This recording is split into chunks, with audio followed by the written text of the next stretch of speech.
പഴം വെച്ചിട്ട് ഈസി ആയിട്ട് ചെയ്തെടുക്കാൻ പറ്റിയ ഒരു നല്ല അടിപൊളി ചായക്കടീൻ്റെ റെസിപ്പിയാണ് കേട്ടോ കാണിക്കുന്നത്. പെട്ടെന്ന് തന്നെ നമുക്കിത് തയ്യാറാക്കി എടുക്കാൻ പറ്റും കേട്ടോ. ഞാനിവിടെ 3 പഴം കൊണ്ടാണ് ചെയ്തെടുക്കുന്നത്. നിങ്ങൾക്ക് ആൾക്കനുസരിച്ച് കൂട്ടിയും കുറച്ചൊക്കെ കൊടുക്കുക പഴത്തിൻ്റെ അളവ്. നമ്മൾ അധികം അങ്ങ് പഴുക്കാത്ത പഴം എടുത്താൽ മതി കേട്ടോ ഇത് ചെയ്യാൻ വേണ്ടിയിട്ട്. നല്ല ടേസ്റ്റ് തന്നെയാണ്. അധികം കറുത്ത് പോയ പഴം വേണ്ടേ. അപ്പോൾ ഞാൻ ഇതൊന്ന് ഇതേപോലെ ഒന്ന് കട്ടാക്കി കൊടുക്കുന്നുണ്ട്. പിന്നെ ഞാൻ ലാസ്റ്റ് ഇത് നടുക്കൂടി ഒന്ന് കട്ട് ചെയ്തെടുക്കുന്നുണ്ട് കേട്ടോ. ഇതുപോലെ നീളത്തിലല്ല ചെയ്തെടുക്കുന്നത്. പഴം ഞാൻ അവിടെ കട്ട് ചെയ്തിട്ട് മാറ്റി വെച്ചിട്ടുണ്ട്. ഇനി ഇതിലേക്ക് വേണ്ടത് 2 പച്ചമുളക്. നിങ്ങൾക്ക് എരിവ് എത്ര വേണോ അത്രയും പച്ചമുളക് എടുക്കട്ടോ. ഒരു ചെറിയ കഷ്ണം ഇഞ്ചി എടുത്തിട്ടുണ്ട്. ഒരു ചെറിയ കുഞ്ഞി കഷ്ണം മതി കേട്ടോ, അധികം വേണ്ട. പിന്നെ ഇതിലേക്ക് കറിവേപ്പിലാണ് എടുത്തത്, അത് ഇട്ട് കൊടുത്തിട്ടുണ്ട് മിക്സിൻ്റെ ജാറിലേക്ക്.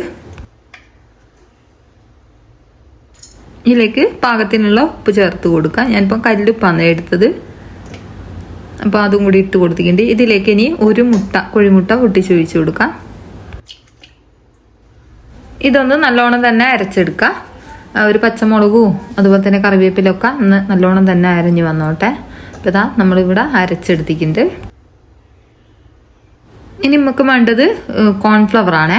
ഞാനിപ്പോൾ ഒരു 1/4 കപ്പ് കോൺഫ്ലവർ എടുത്തിട്ടുണ്ട്. അത് ഈ ഒരു പാത്രത്തിലേക്ക് ഇട്ട് കൊടുക്കാം. 1/2 ഗ്ലാസ് അളവിൽ അരിപ്പൊടി ചേർത്ത് കൊടുക്കുക. അരിപ്പൊടി നിങ്ങൾക്ക് വേണമെങ്കിൽ പിന്നെയും ചേർത്ത് കൊടുക്കുക കേട്ടോ, കുഴപ്പമൊന്നുമില്ല. ഞാൻ വെള്ളം ചേർത്തതിന് ശേഷം നിങ്ങൾക്ക് അരിപ്പൊടി വേണമെങ്കിൽ ചേർത്ത് കൊടുക്കുക. ഇനി ഈ ഒരു കൂട്ടി ഇതിലേക്ക് ഒഴിച്ച് കൊടുത്തിട്ട് ഒന്ന് ഇളക്കി കൊടുക്കുക.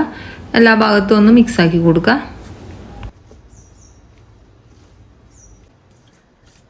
ചാറ് കഴുകിയ വെള്ളം കുറേശ്ശെ ഒഴിച്ച് കൊടുക്കുക. അധികം നേർപ്പിക്കേണ്ട ആവശ്യമില്ല. കുറേശ്ശെ വെള്ളം ഒഴിച്ചിട്ട് നോക്കുക കേട്ടോ, ഇളക്കിയിട്ട് നോക്കുക. കൂടുതൽ വെള്ളം വേണമെന്നില്ല കേട്ടോ. ഇതൊന്ന് കട്ടായിട്ട് വരുമോ, അപ്പോൾ നമ്മളിങ്ങനെ വെള്ളം ഒഴിച്ചിട്ട് ഇത് ഇളക്കുന്ന സമയത്ത് കറക്റ്റായിട്ട് വന്നോളൂ കേട്ടോ.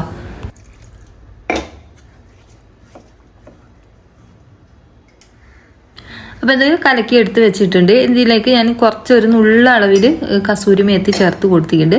പിന്നെ ഗരം മസാലപ്പൊടിയാണ് കേട്ടോ, ഒരു 1/4 ടീസ്പൂൺ അളവിൽ ഗരം മസാലപ്പൊടിയും കൂടി ചേർത്ത് കൊടുത്തിട്ടുണ്ട്.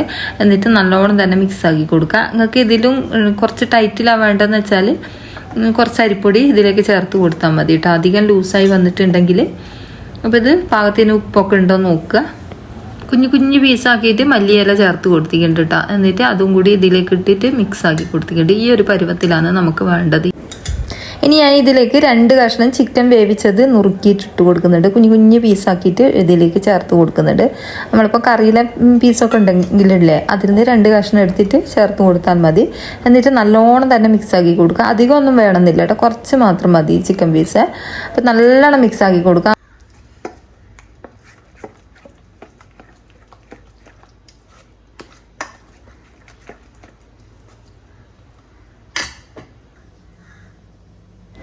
ഇനി ഓരോ പഴത്തിൻ്റെ പീസും ഞാൻ ഇതിലേക്ക് ഇട്ട് കൊടുത്തിട്ട് ഇതേപോലെ ഒന്ന് മിക്സ് ആക്കിയിട്ട് നമുക്ക് പഴംപൊരി എങ്ങനെയാണോ പൊരിച്ചെടുക്കുക അതുപോലെ തന്നെ പൊരിച്ചെടുക്കുക. ഈ ഒരു ഇതിലെ മസാലകൾ എല്ലാ ഭാഗത്തും ആവണേ ഈ ഒരു പഴത്തിൻ്റെ, എന്നാലാണ് കറക്റ്റായിട്ട് നമുക്ക് കിട്ടിക്കോളുക.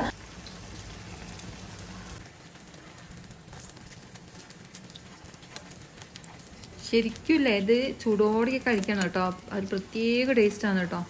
ഇത് ചെയ്യാത്തവരോട് ചെയ്ത് നോക്കിയിട്ട് നിങ്ങളുടെ അഭിപ്രായം എഴുതി അറിയിക്കാൻ മറന്നുമല്ലേ. അപ്പോൾ നമ്മളെ പഴംപൊരി ഇവിടെ പൊരിഞ്ഞ് വന്നിട്ടുണ്ട്. ചെറിയൊരു ഗോൾഡൻ കളറായി കഴിഞ്ഞാൽ നമുക്കിത് പ്ലേറ്റിലേക്ക് എടുത്ത് മാറ്റാം.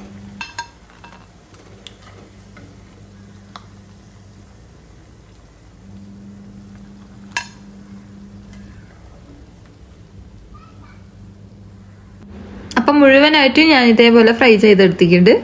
അപ്പോൾ ഇത്രയേ ഉള്ളൂ ഇന്നത്തെ വീഡിയോ. ഇഷ്ടമായിട്ടുണ്ടെങ്കിൽ ആദ്യം പറഞ്ഞതുപോലെ തന്നെ ലൈക്ക് അടിക്കാനും അതുപോലെ തന്നെ ഷെയർ ചെയ്ത് കൊടുക്കാനൊന്നും മറന്നുമല്ലേ. അപ്പോൾ അടുത്ത ഇതേപോലത്തെ വെറൈറ്റി വീഡിയോസ് ആയിട്ട് കാണാം കേട്ടോ. കണ്ടാൽ തന്നെ മനസ്സിലാവും, അടിപൊളി ടേസ്റ്റാണ് കേട്ടോ. എല്ലാവരും ഒന്ന് ചെയ്ത് നോക്കണേ.